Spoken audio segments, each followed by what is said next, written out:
We've been able, over the years I've been here at Penn State with Coach Groves, coaching alongside with him, and then since then, we've been able to kind of build some alumni functions around the championships when we host championships. So many of you I've been able to meet. We've hosted Big Tens, we've hosted the cross-country regionals, and those kind of elements that have been going on over the years. But over time, it really became apparent as we combined programs and we really started to feel the depth of our alumni base here at Penn State Track and Field, that we needed a weekend to bring people home. And we needed a weekend to bring people back here to celebrate not only the great things that the current student athletes are doing, but to celebrate the great things that you guys have been doing.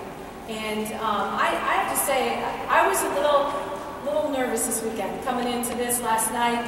First of all, going to the Lions Den. It's not going to be, I've never been to the Lions Den, so.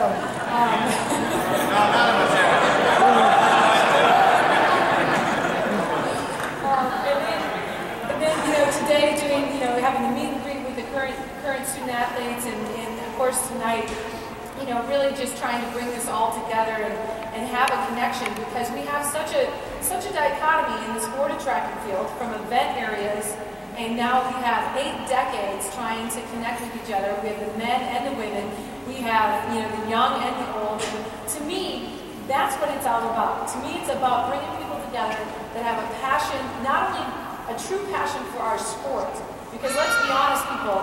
You put a football coach in front of people and everybody wakes up. You put a track coach in front of people and you have to remind them about track and field on Olympic years and things like that.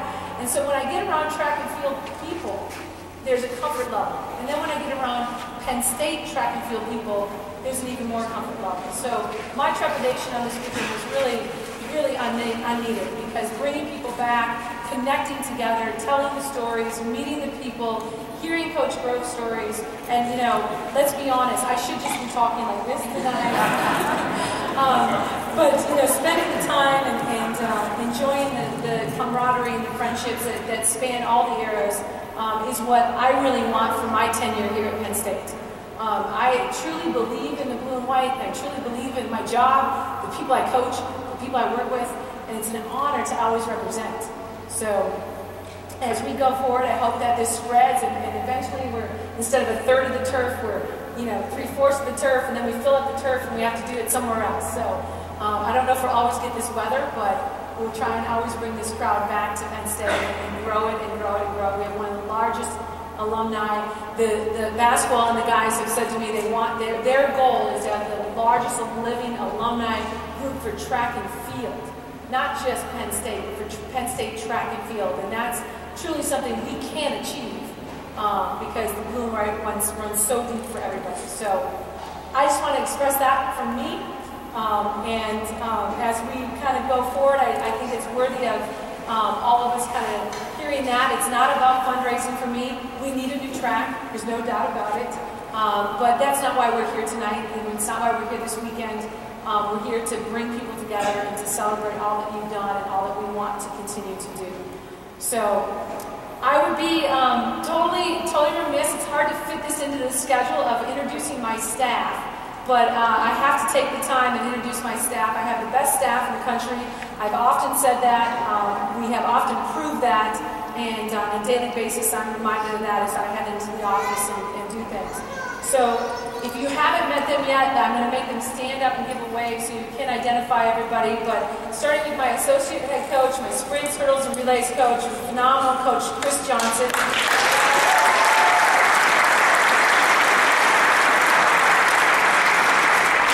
Working right alongside him at the Penn relays and bringing home the wheels for us is Coach John Gondak, our middle distance coach back here.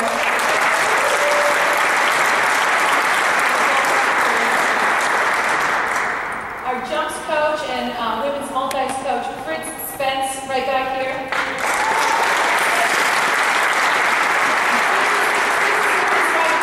Spence, should be, yeah, there she is. There we go.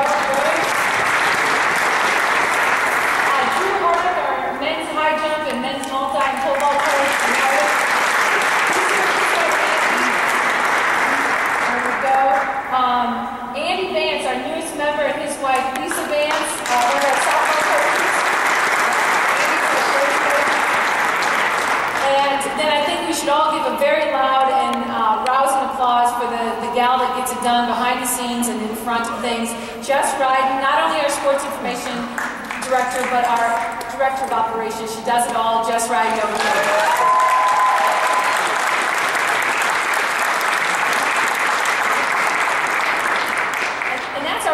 Staff, but we operate in a world of volunteer coaches as well, and with the number of student athletes that we have and the great young people that we bring into this program every single year, we couldn't do it without our volunteer coaches as well.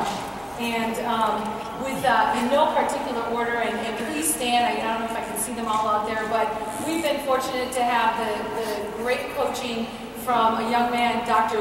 Luke Watson. He's doing his PhD here. Where is he? There he is.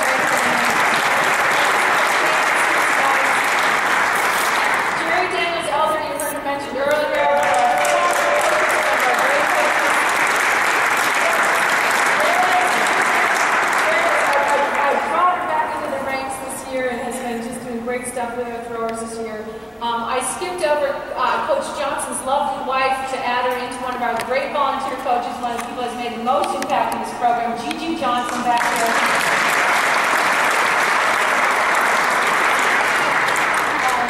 One of our newest volunteer coaches just out of the ranks of college and finding his way out there, Mr. Ryan Foster, done great things for us here.